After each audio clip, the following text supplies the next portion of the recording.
ಎದ್ದೇಳು ಜ್ಯೋತಿ ಎದ್ದೇಳು. ಈ ದೇವರಲ್ಲಿ ಏನೆಂದು ಬೇಡಿಕೊಂಡೆ? ರೀ, ನನ್ನ ತಮ್ಮ ನೌಕರಿ ಮಾಡಬೇಕು ಅಂತ ಬೆಂಗಳೂರಿನಲ್ಲಿ ಶಾಲೆ ಕಲಿತಾ ಇದ್ದಾನೆ. ಅವನಿಗೆ ಯಾವ ತೊಂದರೆ ಆಗಬಾರ್ದು ಅಂತ ನೀವು ಹೊಲದಲ್ಲಿ ದುಡಿತಾ ಇದ್ದೀರ. ಇನ್ನು ನನ್ನ ತಮ್ಮ ಬೇರೆ ಕುರಿಗಳನ್ನ ಮೇಯಿಸ್ತಾ ಇದ್ದಾನೆ. ತಿಂಗಳ ಅವನಿಗೆ ಹಣವನ್ನ ಕಳಿಸ್ತೀರಾ.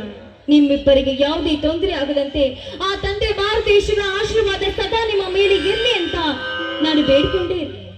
ಜ್ಯೋತಿ, ಈ ಆದಿಶಕ್ತಿಯ ಆಶೀರ್ವಾದ ಸದಾ ನಮ್ಮ ಮೇಲೆ ಇರುತ್ತದೆ. ಆದರೆ ವಿದ್ಯಾಭ್ಯಾಸ ಮಾಡುತ್ತಿರುವ ನಿನ್ನ ತಮ್ಮನಿಗೆ ಒಳ್ಳೆಯ ನೌಕರಿ ಸಿಗಲೆಂದು ಬೇಡಿಕೊಳ್ಳಬಾರದೆ.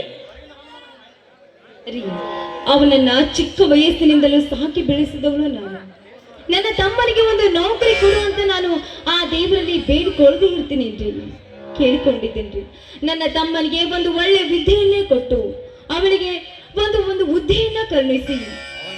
ಇಷ್ಟಕ್ಕೆ ನಮ್ಮೂರಲ್ಲಿ ನಡೆಯುತ್ತಿರುವ ಅನ್ಯಾಯವನ್ನ ತಡೆಯುವ ಹಾಗೆ ಮಾಡುವಂತ ನಾನು ಆ ತಂದೆ ಮಾರುತೇಶ್ವರನಿ ಬೇಡಿಕೊಂಡಿದ್ದೇನೆ.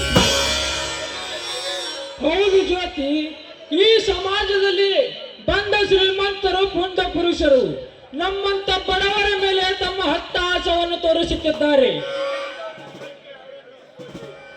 ಅದಕ್ಕೆ ಅಂತವರನ್ನು ಸಾವನ್ನ ಮೆಟ್ಟಿಲು ಹತ್ತಿಸುವುದಕ್ಕೆ ಎಷ್ಟು ಹಣ ಹೋದರೂ ಚಿಂತೆ ಇಲ್ಲ. ಅದಕ್ಕೆ ಇವರಿಬ್ಬರು ಪುಂಡರಿಗೊಂದು ಗಂಡು ಹುಲಿಯಾಗಿ ಈ ನಾಡ ತಾಯಿಯ ರಕ್ಷಣೆ ಮಾಡುವ ಮಗನಾಗಿ ಬೆಳೆಯಬೇಕು ಜ್ಯೋತಿ, ಬೆಳೆಯಬೇಕು. ಹೌದು, ನಮ್ಮೂರಿನಲ್ಲಿ ನಡೆಯುವ ಅನ್ಯಾಯ, ಅತ್ಯಾಚಾರ, ಅಧರ್ಮಗಳನ್ನ ನಡೆಯುತ್ತಿದೆಯಲ್ಲ, ಅದೆಲ್ಲವನ್ನ ತಡಿಬೇಕು. ಮತ್ತೆ ಈ ಊರಲ್ಲಿರುವ ಭಂಡ ಶ್ರೀಮಂತರ ಸೊಕ್ಕನ್ನು ಅಡಗಿಸಲು ಯಾರಿಂದಲೂ ಸಾಧ್ಯವಿಲ್ಲ ಸ್ವಾಮಿ, ಸಾಧ್ಯವಿಲ್ಲ. ಅದಕ್ಕೆ ಇರುವುದು ಒಬ್ಬರೇ ಒಬ್ಬರು, ಅದು ಪೊಲೀಸರಿಂದ ಮಾತ್ರ ಸಾಧ್ಯ.